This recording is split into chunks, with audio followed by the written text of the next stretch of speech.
Hello everyone, कैसे हो आप लोग? I hope you guys are doing great. In this video, we're going to talk about the last month's strategy to crack the UGC NET English for June 2024 exam.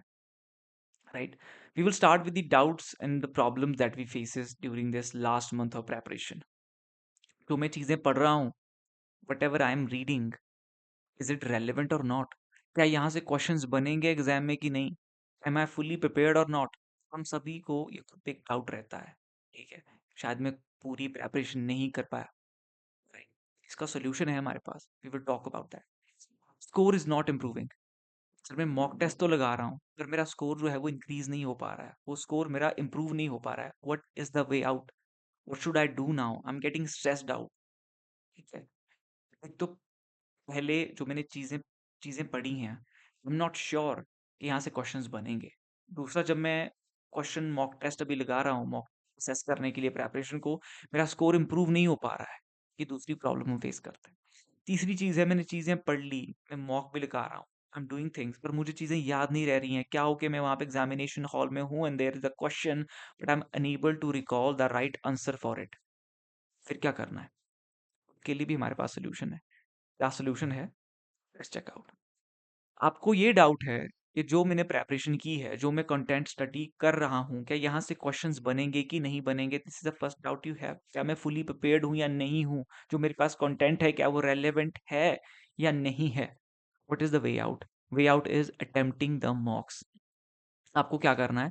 आपको मॉक्स attempt करने हैं। सबसे पहले किस पे? PYQPs पे, टू मेक श्योर कि जिस भी टॉपिक पे वहां पे क्वेश्चन आपसे पूछा गया है, आपको उसका आंसर आता हो या आप गेस वर्क कर पा रहे हो।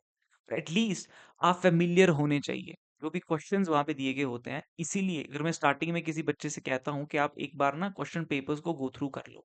सर क्वेश्चन पेपर्स को गो थ्रू क्यों करना है? हमने तो अभी कुछ स्टडी किया ही नहीं है, हम तो इन्हें आंसर नहीं कर पाएंगे। अरे नहीं, आपको खाली ये देखना है, you just have to take a stroll, right, through these PYQPs to know कि क्या क्या पूछा जाता है, किस तरह से क्वेश्चन फ्रेम किए जाते हैं, किस टॉपिक से किस तरह से क्वेश्चंस बनते हैं, ताकि आप एक अप्रोच बिल्ड कर सको उस टॉपिक को, उस सब्जेक्ट को स्टडी करने की।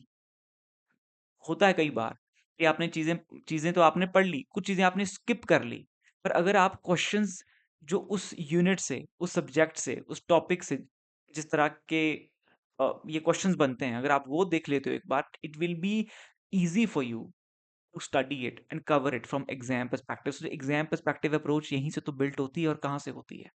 तो मॉक टेस्ट आप गो थ्रू करोगे तो आपको पता चलेगा कि अच्छा, जो मैंने कंटेंट पढ़ा है उसके बेसिस पे मैं इतने क्वेश्चन जो है अटेम्प्ट कर पा रहा हूँ। और भी बहुत सारी प्रॉब्लम्स यहाँ पे देखोगे। फिर आपको पता चलेगा कि मुझे इन इन चीजों पे इम्प्रूव करना है। सर मॉक टेस्ट तो लगा रहा हूँ, my score is not improving. Revise करो मॉक को, pinpoint the areas, pinpoint those areas where you are lacking. कहाँ पे आप लैक कर रहे हो, ठीक है? कहाँ पे आपका लूप होल्स कहाँ पे है, क्या क्या शॉर्ट कमिंग्स हैं, वो तब पता चलेगी जब आप रिवीजन करोगे। Revision is like a constructive feedback. Feedback देते हो, एक तो आपको फीडबैक इंस्टेंटली मिल जाता है कि आपका स्कोर इतना हुआ है, इस यूनिट में आप ऐसा कर रहे हो, इस यूनिट में आपका स्कोर इतना है, इस यूनिट में आपको इंप्रूव करने की जरूरत है।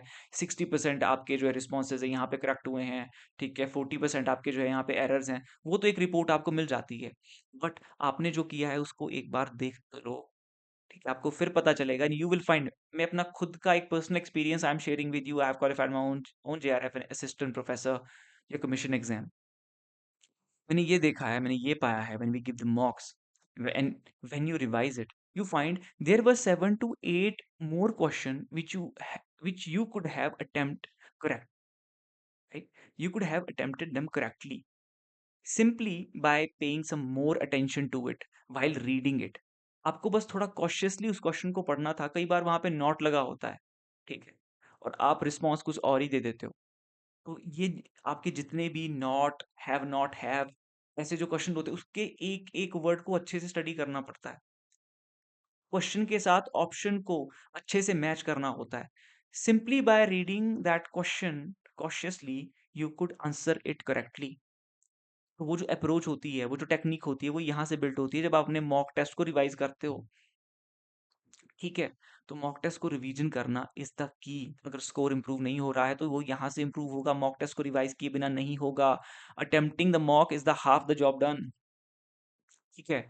तीसरी चीज़ आती है, सर रिवीजन तो किया है, पर याद चीज़ें नहीं रह रही हैं। I am unable to recall things.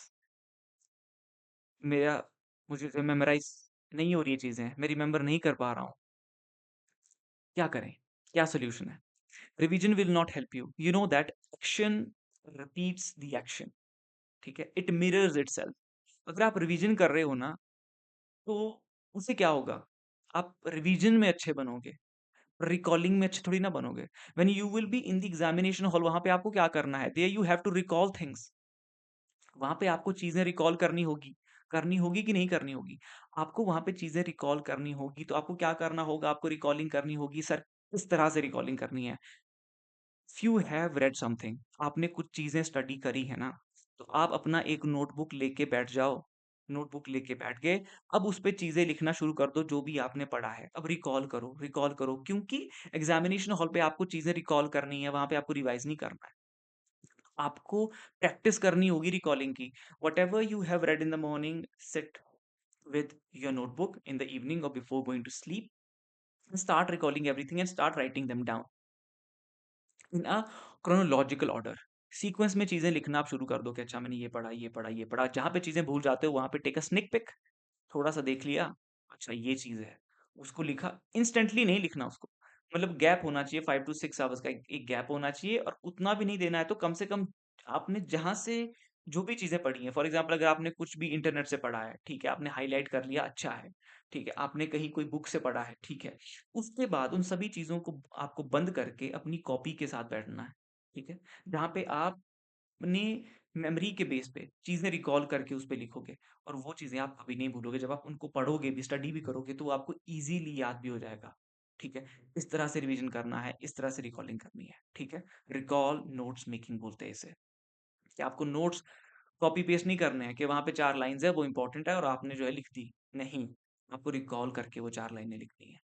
ठीक है? चाहे उसके और जो आपके सब्जेक्टिव सी चीजें होती हैं, उसके खाली आपको कीवर्ड्स। सर मैंने एक समरी पढ़ दी, तो अब क्या मैं सारी समरी रिकॉल करके लिखूं? नहीं, सारी समरी नहीं लिखनी है। खाली उसके कीवर्ड्स लिखने हैं। कीवर्ड्स के जैसे इसका पब्लिकेशन डेट ये है, अच्छा सब टाइटल इसका ये है, ठीक है, और इसका जो है ये इन्फ्लुएंस इस बुक से हुआ है, इसका टाइटल, ठीक है, इस बुक का जो आपका ये टाइटल है वो यहाँ से ड्रिवन है। आपके जो इसके मेन कैरेक्टर्स है वो ये है, सेंट्रल आइडिया क्या है समरी का वो ये है। तो एक दो लाइन में आपने चीजें लिख दी।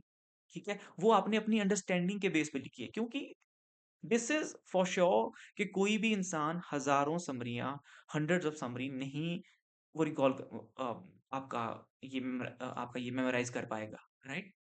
आपको उन्हें अपने तरीके से रिफ्रेज करना होगा। You have to summarise it in your own words. Is it clear? तो ये आपका सोल्यूशन है।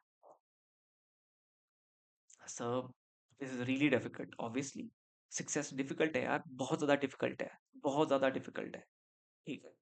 पर अगर आपने एक हैबिट बिल्ड कर दी, अगर आपने एक चेन बिल्ड कर दिया, तो फिर तो आप मतलब बात बन गई समझो। ठीक है? फिर you will crave for it every single day कि आज मैं कुछ अकम्प्लिश नहीं कर पाया। This is how you will start to feel then. Paper one के मेजर यूनिट्स, ये तो हमने हमने आपके प्रॉब्लम तो कर लिए डिस्कस। मेजर यूनिट्स जहाँ पे आपको फोकस करना है, जहाँ से आपके क्वेश्चंस आपके बनते हैं। सबसे पहली चीज मैं कहता हूँ, पेपर वन में D I, tack on this unit. ठीक है? इसे आप जो है ना, अच्छे से इस पोर्शन को स्ट्रॉन्ग कर लो, स्ट्रॉन्ग बना लो, इसे प्रैक्टिस करो। 5 questions you will get from here, 5 questions you will get from here. Right? In total आपके 10 मार्क्स यहाँ से बनेंगे। तो आप यहाँ पे फोकस करना शुरू कर दो। ठीक है? मैं कहता हूँ जो मेरे बैच में बच्चे एनरोल है, I have told, I have informed them. ठीक है? मैंने उनको इंस्ट्रक्शन दे दी है कि आधा घंटा आपको रोज जो है, every single day for half an hour, आपको रोज जो है क्या करना है, प्रैक्टिस करना है डीआई को। प्रैक्टिस करना है डीआई को every single day for half an hour. ठीक है? Every single day for half an hour आपको फोकस करना है किस पे? डीआई पे। ठीक है जी? रोज।